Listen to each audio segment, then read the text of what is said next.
هذا وما كنا لنهتدي لولا أن هدانا الله أشهد أن لا إله إلا الله وحده لا شريك له وأشهد أن محمدا عبده ورسوله لا نبي بعده ربنا لا تزغ قلوبنا بعد إذ هديتنا وهب لنا من لدنك رحمة إنك أنت الوهاب اللهم صل وسلم وبارك على سيدنا وحبيبنا وعظيمنا ونبينا محمد رب اشرح لي صدري ويسر لي أمري wahlul 'uqdatan min lisani yafqahu qawli.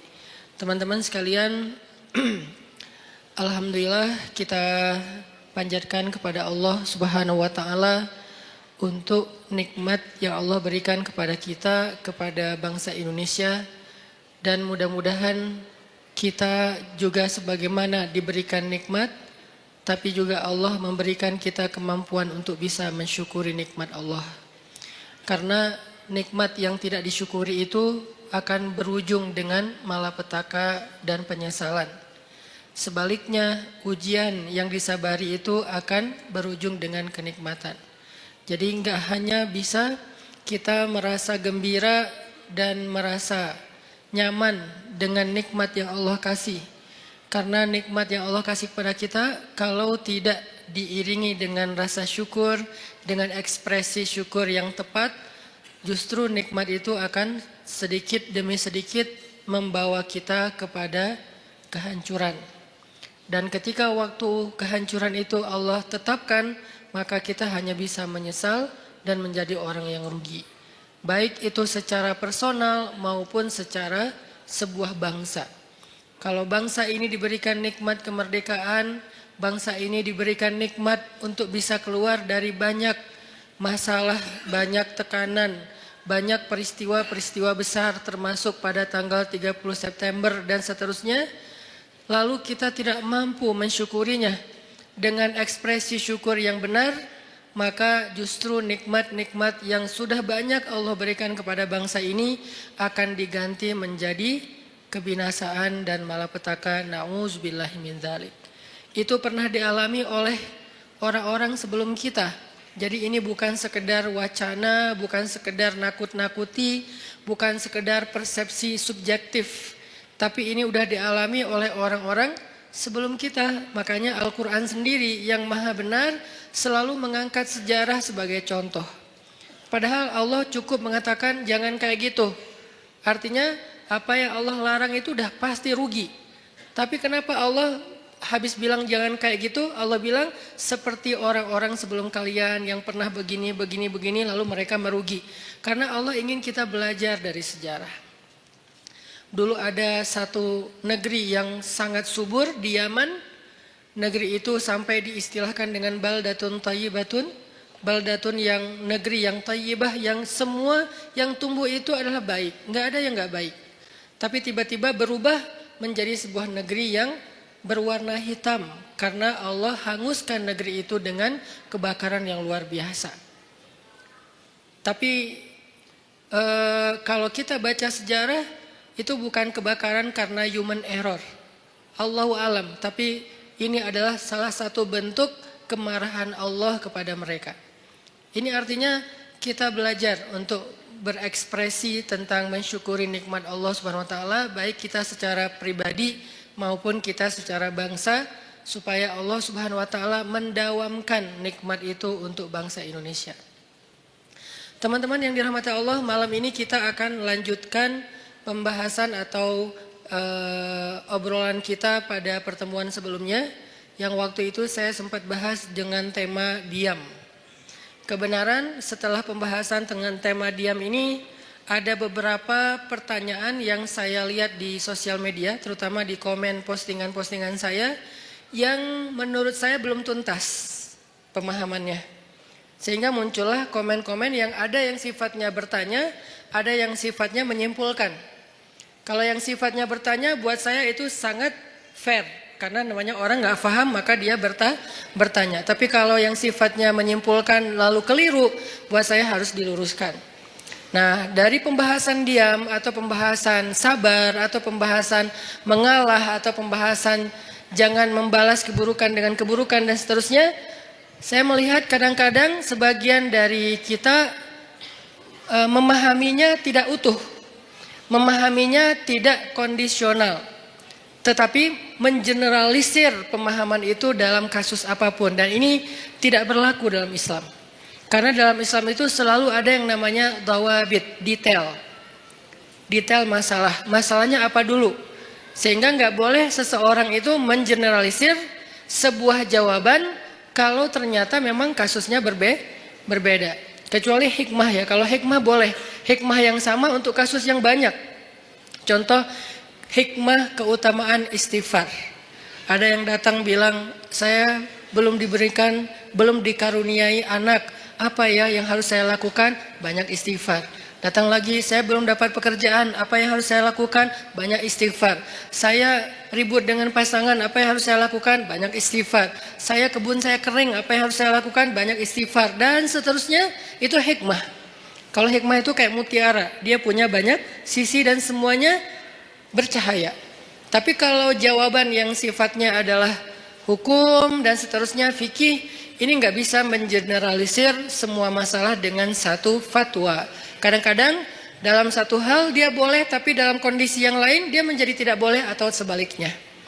Nah, pemahaman tentang pembahasan kita bab diam kemarin, ketika kita menyimpulkan bahwa diam itu adalah pilihan orang-orang bijak, diam itu adalah baik, diam itu justru cara kita membela diri, gitu kan ya?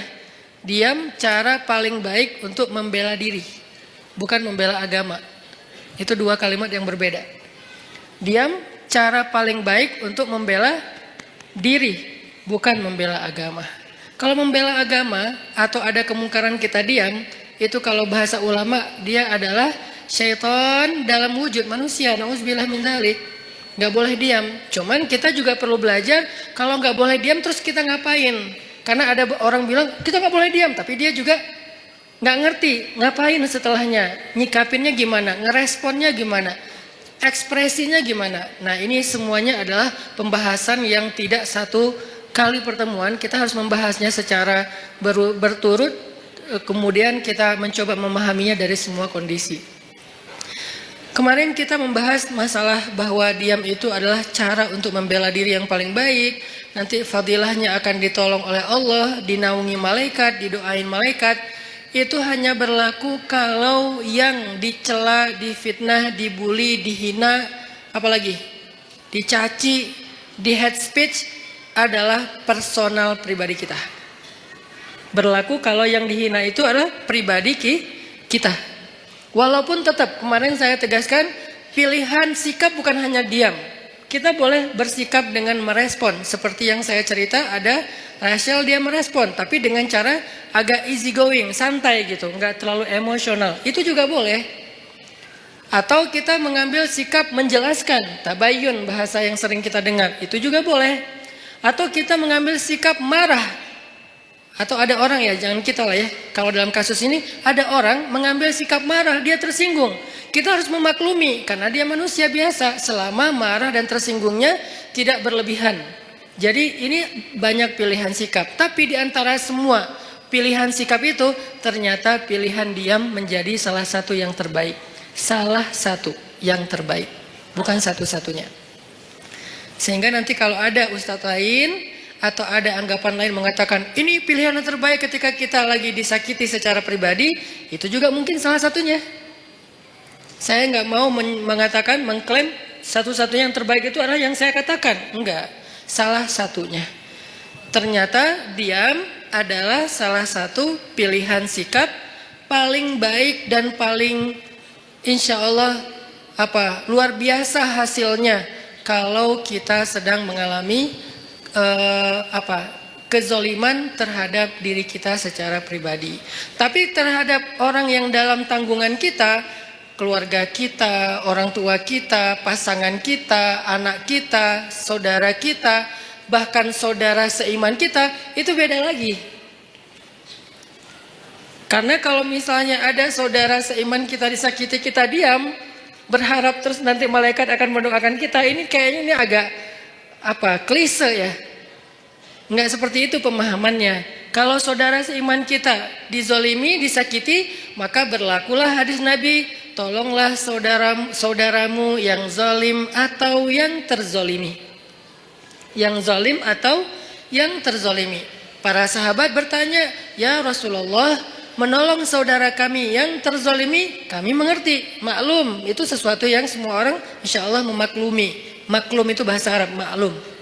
Tapi menolong saudara kami yang menzolimi, itu gimana? Kata Nabi, cegah dia dari perbuatan zalim, berarti engkau telah menolong dia.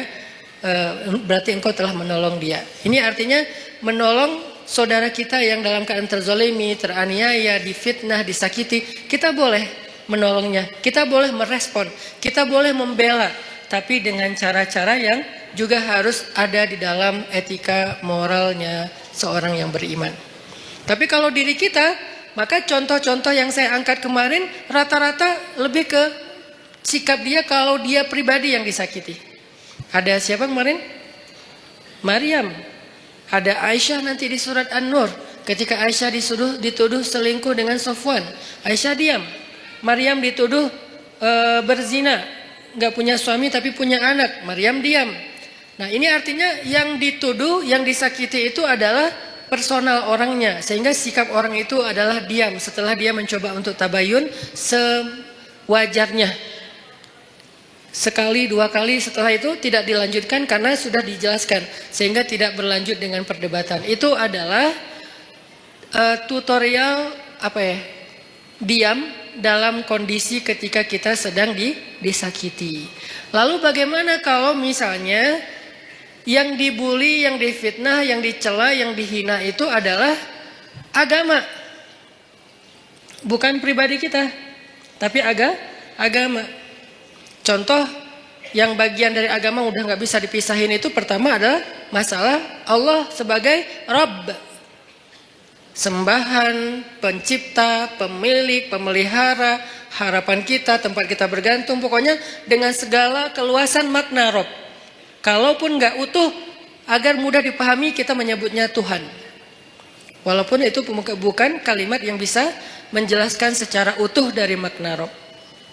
Tapi setidaknya sedikit menjelaskan kepada kita, oh Allah berarti Tuhan. Kalau Allah sebagai Tuhan yang dicela gimana? Kalau Nabi sebagai Rasulullah, kekasih Allah, teladan kita, kekasih kita yang dicela gimana? Kalau syariat yang dicela gimana? Kadang-kadang bukan dicela secara langsung, tapi dibikin jadi tidak berharga. Itu juga mencela kan? Ada hal yang sakral dalam agama dibilang sesuatu yang biasa aja. Ini nih sesuatu pencelaan dengan cara yang tidak langsung terhadap agama. Nah, gimana kita responnya? Apakah kita diam? Apakah kita merespon? Terus gimana cara kita ngerespon? Itu yang akan kita bahas pada malam ini. Jadi bisa dibilang malam ini tuh kayak diam part 2 lah. Jadi masih tema yang sama, tapi kelanjutannya supaya kita dapat tambahan angle. Oh, kalau angle-nya gini ternyata sikapnya nggak sama, berubah lagi. Oh, ternyata kalau angle-nya ini hasilnya beda lagi gitu. Ini adalah kelanjutan dari pembahasan pada pertemuan kita yang sebelumnya. Oke, sebelum kita membahas lebih lanjut tentang diam part 2 ini, cara kita menyikapi orang yang menyakiti hal-hal yang prinsip dalam keimanan kita, Allah, Rasulullah, syariat, Al-Quran, hadis, ulama, apalagi orang soleh, termasuk bahkan saudara, keluarga, masyarakat, tetangga, mukmin disakiti, gimana sikap kita? Maka sebelumnya yuk kita sama-sama tilawah dulu firman Allah di dalam surat Ali Imran ayat 181. Di sini ada cerita yang berkaitan dengan tema kita. Karena menjelaskan sesuatu dengan cerita itu kayaknya akan jauh lebih universal. Surat Ali Imran ayat 181.